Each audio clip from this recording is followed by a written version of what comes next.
Okay, hello, good people, and welcome. I am going to review Bill Maher, and I watched a little bit, and then I kind of have to just stop watching it because I want to react to it and or respond to it is what I'm hoping to do. So we are going to check out Cheer Up, New Rule, Bill Maher. Inappropriate for some viewers, yes. And finally, new rule, being obsessed with your mental health is bad for your mental health. Agreed. Obsession is a overuse and a repetitive thing that continues on and on and on and on and on and on and on. And on. Obsessive is coming from somewhere, and it's important to be able to explore what that means with people who understand what that means. I've been thinking a lot lately about a puzzle many are struggling with. Why are Biden's approval ratings so low when things are generally pretty good? Now, of course, there are problems. America's a big place, but wages are rising, unemployment is manageable, the stock market is soaring. We somehow brushed off both the Trump presidency and the pandemic. Yes, inflation persists for a lot of things, but an actual good, nice-sized TV now costs $60. Who gets credit for that?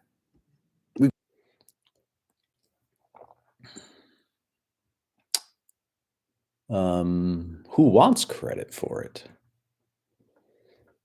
I don't know if there's going to be anybody who's going to own that we can get cheap things from places like China and Taiwan and uh, where they make things. Life is pretty good unless you're making those things. You got next day shipping, stuffed crust pizza, legal weed, GPS, and porn on the phone.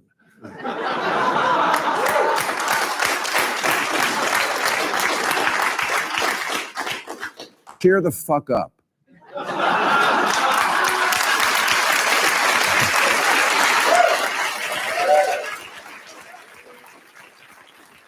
Stop acting like life in America in 2024 is unbearable. Biden's ratings are in the toilet, not because he's doing such a bad job, but because a lot of Americans like to live with their head in the toilet.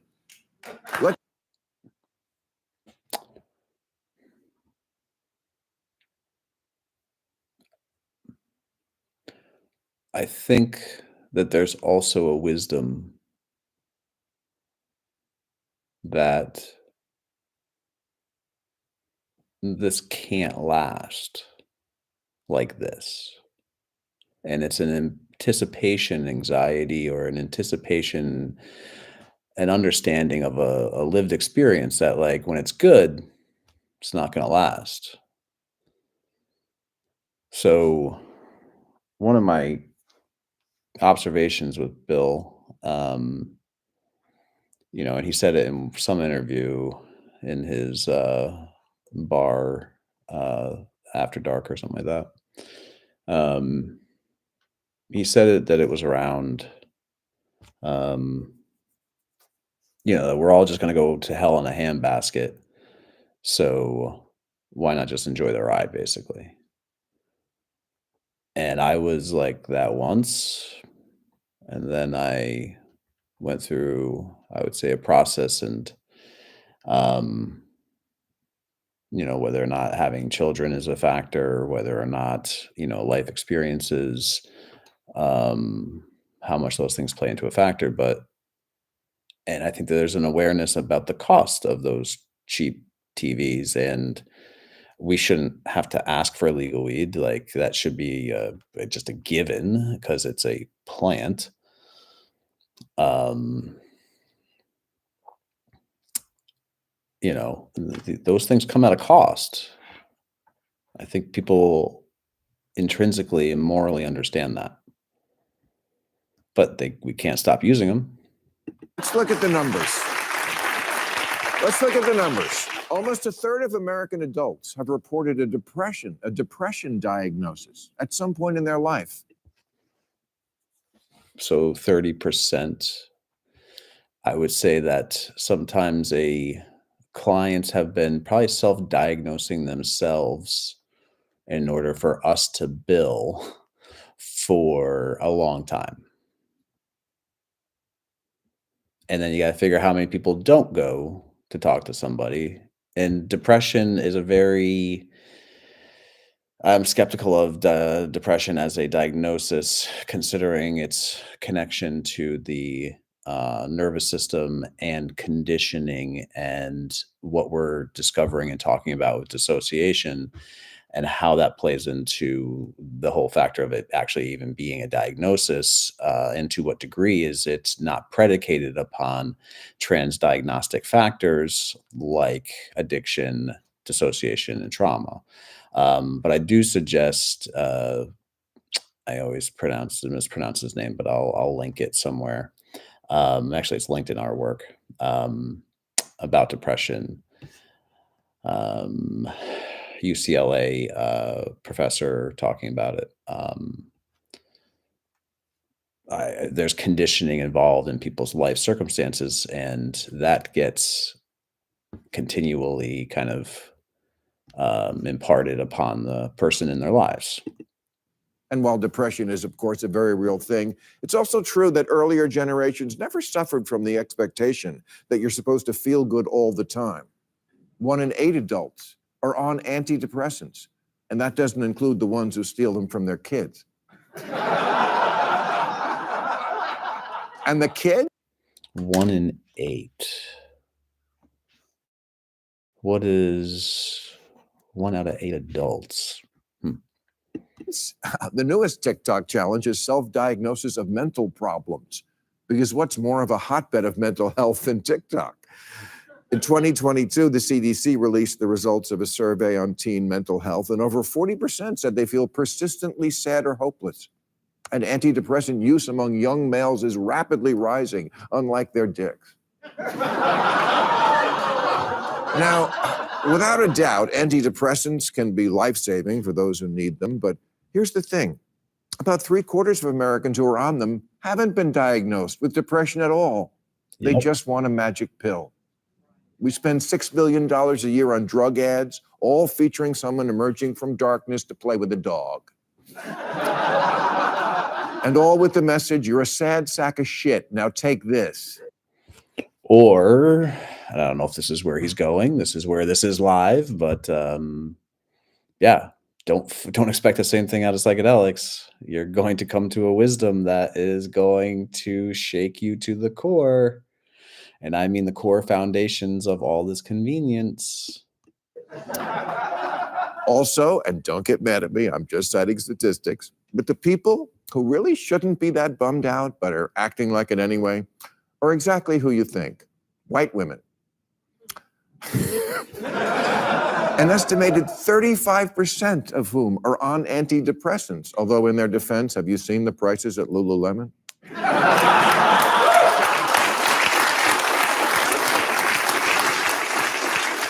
These gals are so distraught they can barely keep their appointment with the Vietnamese girl who does their nails. Calling Dr. TikTok.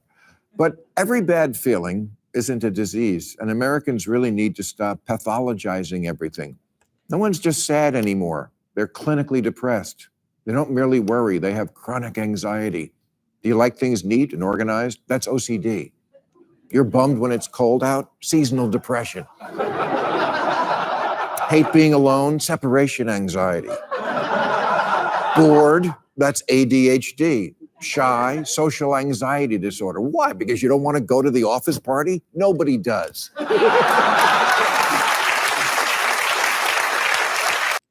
There is a clinical line, and the line that my work highlights allows us to see where this line is and people to find it for themselves, and to have to not use insurance um, that requires a diagnosis and a medical necessity. And I talk about this in a bunch of my other videos. This medical necessity is exactly what he's talking about, as to like what is a disability, what is something that is disabling, and what is normal life. And it's a tough line to walk, and people definitely feel their feelings very strongly.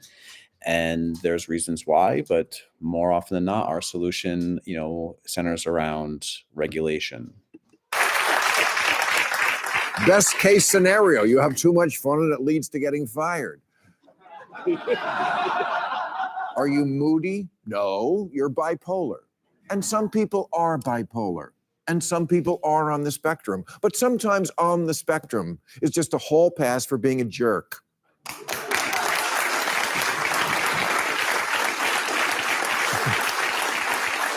I'm clinically an asshole. Nothing I can do.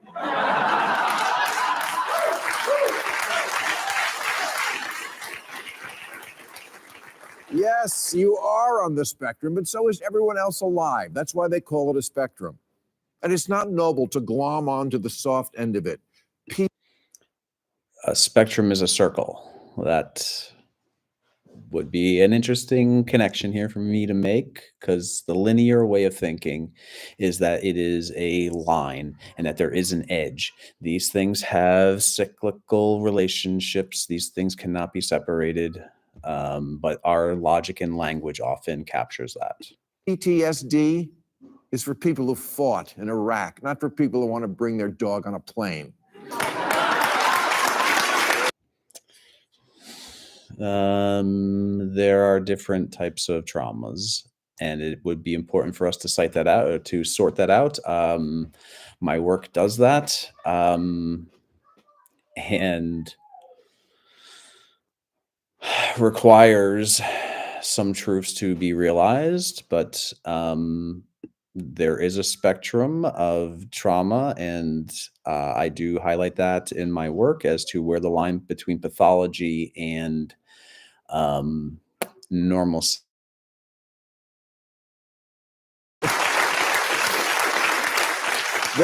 But I'm not a huge fan of that, because I do feel that people do benefit from that. I also encourage people to carry that animal in their heart and in their memory and their experience to help them get through a plane ride.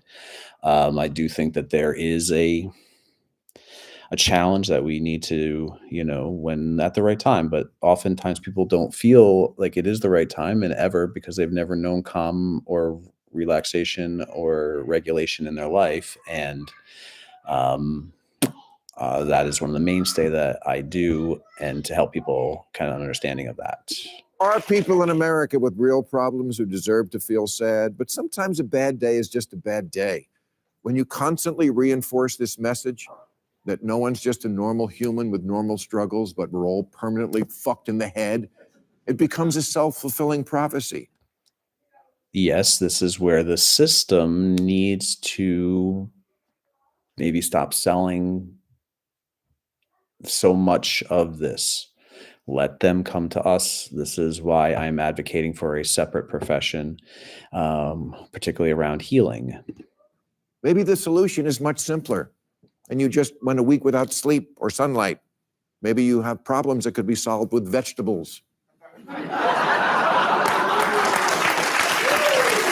Diet is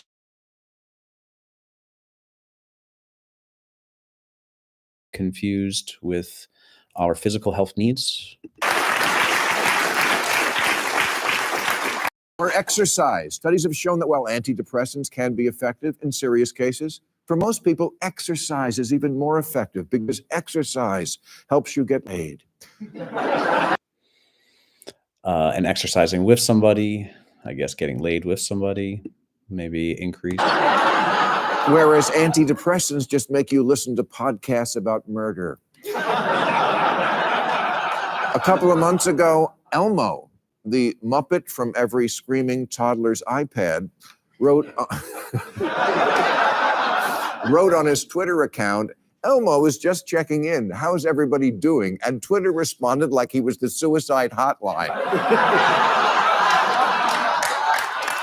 Wife left me. Daughters don't respect me. My job is a joke. Any more questions, Elmo? Elmo, I'm going to be real. I'm at my fucking limit. In the grand scheme of the universe, our existence is merely a blink, devoid of inherent meaning or purpose. And Elmo wrote back, "You think you have it bad? Try living your life with a guy's forearm shoved up your ass." Yeah. All right. Well, there's a line. My work helps find that for yourself and for others. So hope you enjoyed. Thank you.